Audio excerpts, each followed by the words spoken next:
重塑北方经济中心迫在眉睫，为何最后山东半岛的可能性最大？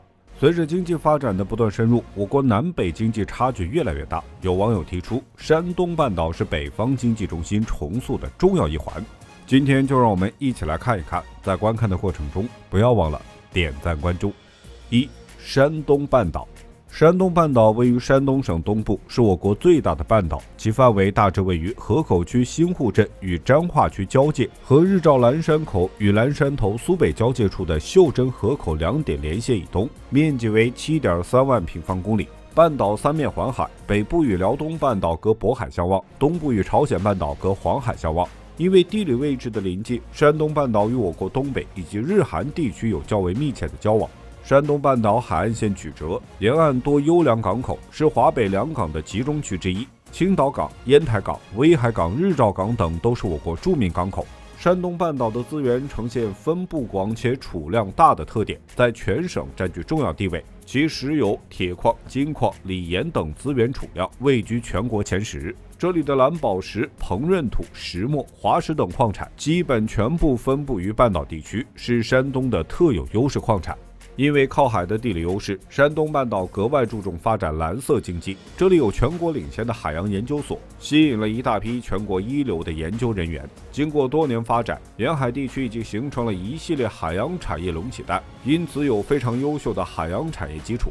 在此基础上，山东省规划了山东半岛蓝色经济区，其范围包含山东全部海域和青岛、烟台、威海、潍坊、东营、日照等6市及滨州的吴澧、彰化2个沿海县所属路区，海域面积 15.95 万平方公里，陆域面积 6.4 万平方公里。该经济区有9大核心区，预计投资 1.4 万亿元。2011年，该经济区建设上升至国家战略层面。山东半岛的城市中，发展最优秀的是青岛。青岛是山东的经济重心，2023年的地区 GDP 约 15,760.34 亿元，同比增长 5.9%。该市工业基础良好，石化、机械、食品、电子、新能源、智能家电等产业实力雄厚。同为半岛城市，烟台不负众望，在2023年迈过万亿大关，成为山东第3个万亿城市。烟台是老牌工业城市，是山东高端装备制造业基地。该市形成了6个1000亿级产业集群，60余种产品，市场占有率国内行业第1。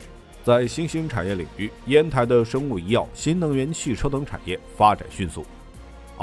中国经济为何出现较大的南北差异？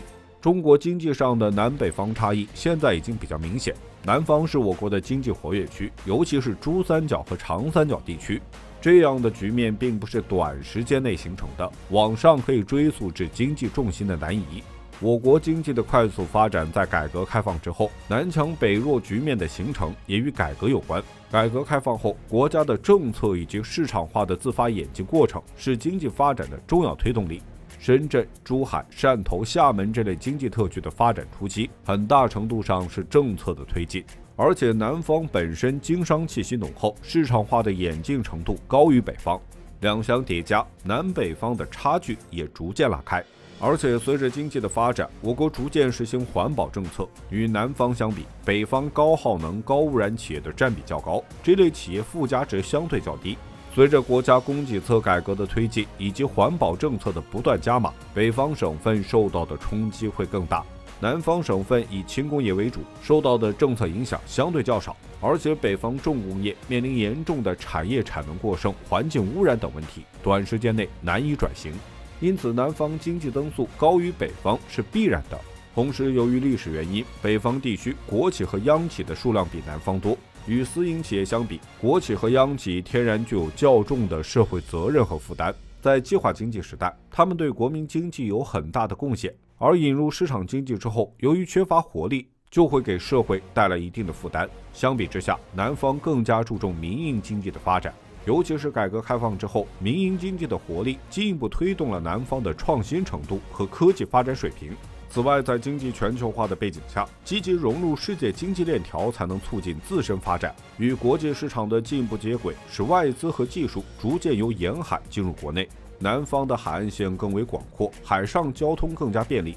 在远洋行业等产业更具优势，也更加适合发展外向经济。因此，从南方开始，中国的开放程度和改革程度逐渐加深，工业化进程和产业升级加快，极大地刺激了南方的经济发展，促进了产业的集聚和规模化发展，使南北差异进一步拉大。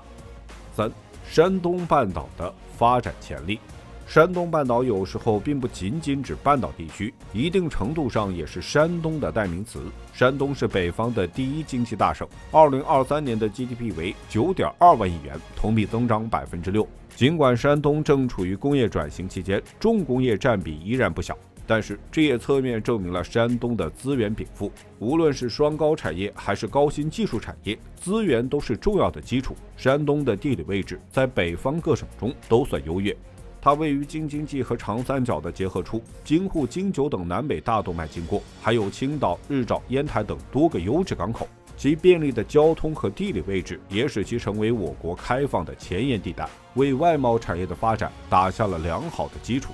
同时，山东也是我国唯一一个工业门类齐全的省份，其41个工业大类中有33个在2023年都实现了正增长。山东的弱点在于民营经济发展较慢，因此山东也着力改善营商环境，连续4年入选全国营商环境最好的10大省份。